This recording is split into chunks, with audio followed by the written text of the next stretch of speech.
Le mot crevard? Oui, c'est dans le dictionnaire, oui, je l'ai trouvé hier. C'est pour ça que je me suis permis d'appeler cette vidéo comme ça. On m'a souvent insulté de crevard. Donc ça a l'air d'une insulte, donc je me suis souvent embrouillé à cause de ça. Enfin, on m'a souvent tapé, plutôt. Parce que moi, je tape pas. Oui, avec ma carrure, je ne tape pas, non. Mais un crevard, c'est quoi? C'est un mec qui veut pas casser, par exemple, un billet de 10. Un billet de 10, c'est un billet qui vaut 10 euros. Oui, parce que c'est un billet de 10 euros, c'est 10 euros, donc c'est un billet qui vaut 10 euros. Par exemple, tu vas à la caisse, on te demande 1 euro. Toi, t'as que 10 euros. Et tu le casses. Aziz, va chercher un dictionnaire s'il te plaît pour Amine. Mais non, c'est bon, Vas-y, laisse-lui, le pauvre, il fait pas exprès. Qu'est-ce que tu dis? Arrête tes conneries, putain. Je connais un pote, c'est tellement un crevard que pour charger son téléphone, il va chez son pote. Oui, mon pote va chez son pote. C'est-à-dire qu'on a plusieurs potes en commun, oui. Mais je connais un autre pote. Et lui, il a fait pire. Il a installé un panneau solaire sur son téléphone. Yacine, tu fais quoi? Je recharge le téléphone. Il y a pas de soleil. Eh merde.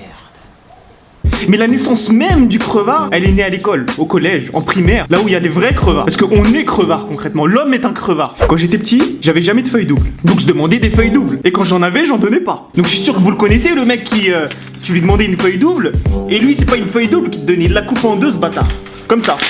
Oui, bon là c'est pas coupé en double. Il coupait la feuille double en deux. Bon, je la coupe pas parce que ça va être dur. Le pire, c'est qu'une fois coupé, il te manquait un bout quand même. Parce que lui, il savait pas couper.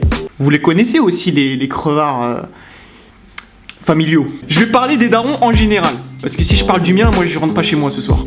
Un daron, en langage familier, ça veut dire père. Papa, plus précisément. Quand on allait au centre commercial, il manquait toujours 1 euro. Lui, il ramenait le caddie.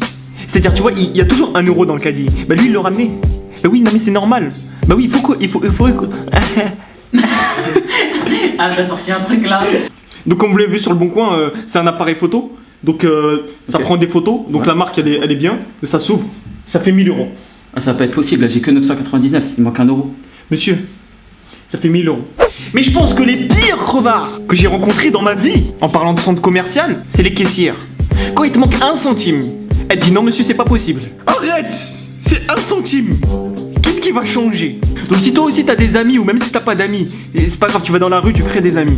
Tu vas sur Facebook, tu vas sur Twitter, tu vas sur Vine, tu vas sur Instagram, déjà tu me suis, et tu partages la vidéo de manière partagique. Je partage, tu partageras, ils partageront, nous... Ouh, j'ai mal à la tête, hein.